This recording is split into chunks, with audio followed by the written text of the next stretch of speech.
Good morning. How are you? Good afternoon, good evening, wherever it is that you're watching or listening from. Um, Thank you for joining us for another career discussions with A&A. And today we are going to be discussing professional boundaries. Let me start with the stories, then I'll go on. This is for employers and employees alike, supervisors, managers, right? So a couple of stories. I'll start off with a couple of stories.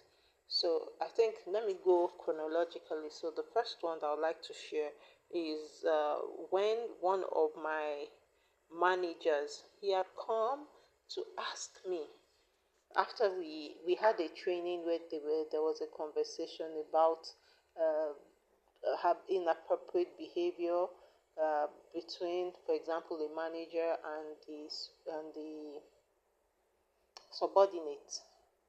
And so he came to ask me that, some of the things that he had said, which I really did consider to be inappropriate, is that, had he crossed the line? And I was like, to be honest, yes, but it's just that I did not, I did not think to escalate or something because it did not affect me in the way that it does affect others. But my experience does not invalidate someone else's experience. So that's one. In the second instance, one of the ladies that reports to me, she someone there's a guy that she and him were close, or well, that was the lady that was reporting to me. So it's in a previous job. So she and the guy were kind of close, and so apparently the guy had made some comments that she did not feel comfortable with, and so she goes on to tell him that she doesn't like what he did, and then he says, "Oh, but it's not a big deal." So he came to me to ask me that, do I think it is a big deal? More or less like in a way to invalidate what she had said. And I told him that to me it may not be a big deal, but if she tells you that she is uncomfortable with the conversation, if she highlights that she doesn't feel comfortable with what you're saying, then it is inappropriate for her. You cannot come and prove to her that she's wrong by saying that because it is not inappropriate for me, then it must not be inappropriate for her. So I hope you get the gist. So that was the second one. The third one, well, third and fourth ones, they happened on social media, and those are the ones that actually the fifth one also happened in social media. But I'm just following the chronology.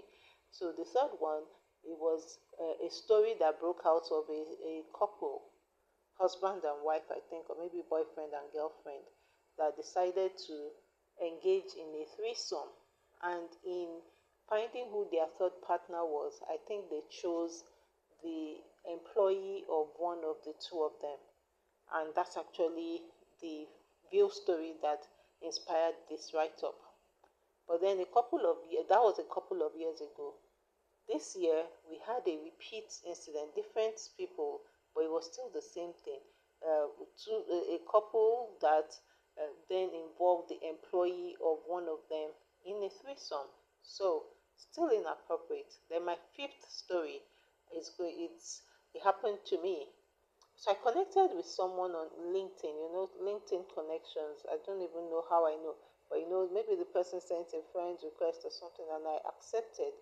And so I have a practice of wishing, I check every day, I check that connections thing to see, okay, who is catching up with people, who was promoted, who celebrated their birthday. So I usually send DMs to just congratulate people.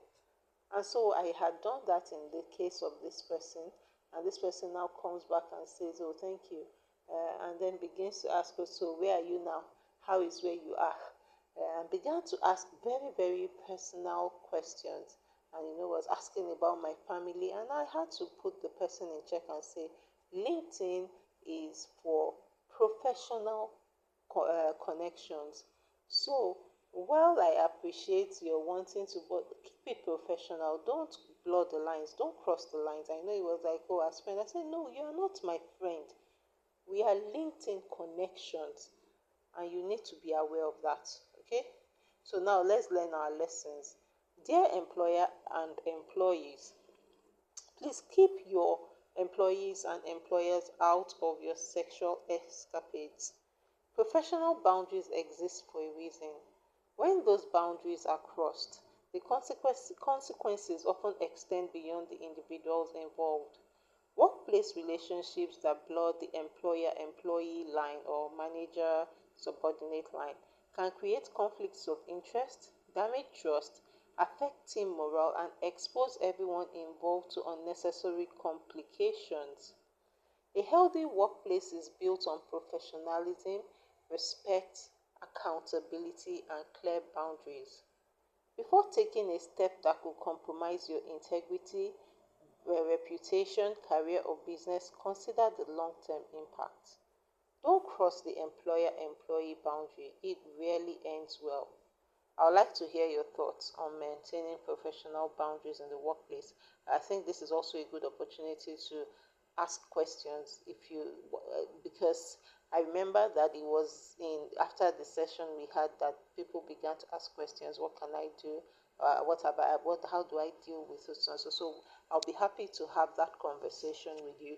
You can send us a drop a comment, or you can go in the DM wherever it is that you are listening from, and reach out to us. We would definitely love to have this conversation with you. Thank you very much, and see you on the next episode of Career Discussions with AMA. Don't forget to like, subscribe.